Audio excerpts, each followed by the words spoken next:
오늘은 이제 코 성형을 하기 전에 뭘 준비해야 되는지, 코 성형을 한 후에 치료 일정이 어떻게 되는지, 뭘 조심해야 되는지 이런 부분에 대해서 한번 짚어드리려고 이 영상을 준비했습니다.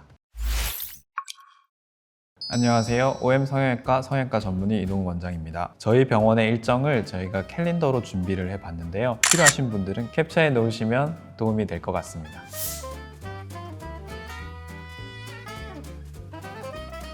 네, 일단 일주일 정도 전부터 준비를 하는 게 좋습니다. 영양제가 있을 거고 복용하는 그런 처방받은 약들도 있을 텐데요. 비타민이라든지 오메가3라든지 홍삼이라든지 이런 것들은 중지를 일주일 전부터 하시는 게 좋고요. 처방받은 약 같은 경우에는 이제 해당 주치의랑 조율을 하셔서 중지를 하시는 게 좋을 것 같습니다. 영양제가 영향이 있어요? 영양제 중에는 출혈을 일으키기 좋은 상태를 만드는 영양제들이 좀 있습니다. 이제 그런 부분들이 이제 멍을 좀 더 이렇게 많이 일으킨다든지 합병증을 일으킬 수 있는 확률을 조금이라도 높일 가능성이 있거든요. 이제 그런 부분 때문에 준비를 잘 하시는 게 더 좋습니다. 또 수술 준비를 위해서 내 몸의 컨디션을 좋게 만드는 게 되게 중요해요. 전날 긴장이 되시겠지만 잘 주무시고 이런 것들도 중요하고 흡연이랑 음주를 좀 이제 중단하시는 게 좋고 수술할 때 안전한지를 계속 판단을 할 수 있게 생체 징후를 모니터링 하는데요. 그 중에 이제 혈중 산소 포화도는 이제 손톱이나 발톱을 통해서 이렇게 측정을 하는데 네일이 되어 있거나 패디가 되어 있으면 측정하기가 어렵습니다. 근데 이게 한 손가락만 잡지 않아요? 그쵸. 근데 이게 약간 측정이 안 된다든지 그런 상황이 있기 때문에 어차피 다시 하실 거라면 다 지우는 게 더 좋지 않을까요? 더 예쁘게 하시면 되니까요.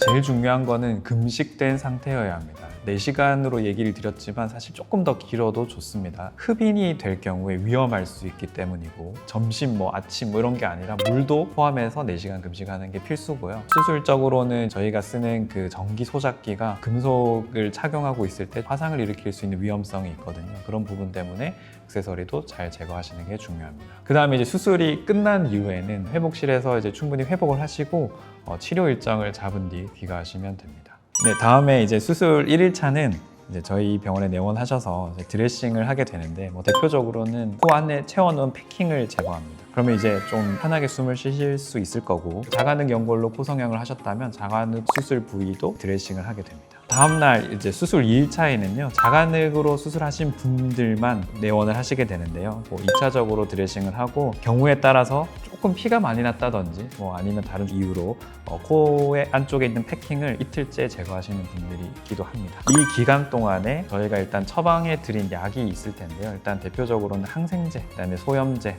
진통제도 있을 수 있을 거고요 소화제도 좀 포함이 됩니다. 이런 것들을 잘 복용해 주시고 자가능하고 통증이 심해서 진통제도 추가로 복용해도 돼요? 일단은 저희가 보통 진통 소염제를 하나 드리고요. 이제 진통제에 해당되는 타이레놀 같은 경우에는 저희가 드린 약이랑 기전이 겹치진 않아요. 그래서 이렇게 좀 번갈아 가면서 추가적으로 복용해도 괜찮습니다. 그럼에도 불구하고 너무 힘들다.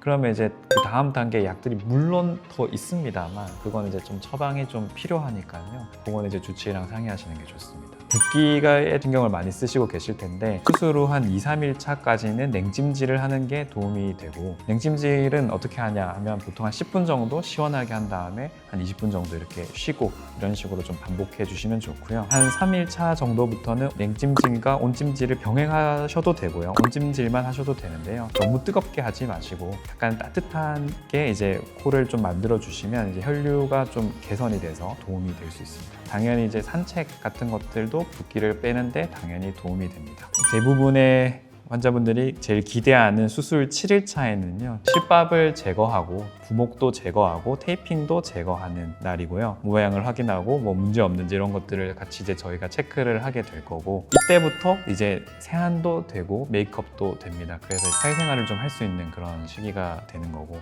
물론 아직은 조심을 해야 될 때거든요. 코를 많이 만진다든지 이런 것들은 당연히 좀 주의를 해야 되고요. 자가능으로 수술하신 분들 같은 경우에는 부목도 제거하고 다 오픈을 한 상태지만 자가능을 이제 실밥을 뽑기에는 좀 이른 시기입니다. 그래서 이때는 드레싱을 하게 되고 이제 14일 차에 실밥을 제거하게 됩니다. 그 다음부터 주의할 거는 이제 일상생활은 거의 하셔도 되지만 그래도 기본적으로 음주라든지 흡연이라든지 이런 것들은 되도록이면 한 달 이상 좀 주의해 주시는 게 좋고 뭐 사우나 이런 것들도 당연히 조금 주의해 주시면 좋고 얼굴에 되게 이제 무리가 가는 운동, 웨이트를 되게 강하게 한다든지 이런 것들은 대체로는 조금 피하시는 게 좋습니다. 실리콘이라든지 연골이 생착되는 과정에서 조금 변형을 줄 수 있는 것들이거든요. 이런 것들도 좀 조심하시는 게 좋고 또 치과 치료 같은 경우도 뭐 꼭 받아야 되는 게 아니라면 조금 미루시는 게 좀 도움이 되고 이제 입을 크게 벌리다 보면 이렇게 코끝이 좀 눌려지는 그런 상황이 될 수 있거든요. 그러면 이제 코끝에 세워놨던 디테일을 잡는 그런 연골들이 조금 움직일 수가 있습니다. 이제 그런 것들도 좀 주의하시면 좋고 코에 이제 피지가 조금 많이 나오니까 이제 다들 뭐 필링이라든지 이런 것들을 받고 싶어 하시는데요. 한 달 정도는 좀 피해 주시는 게 좋고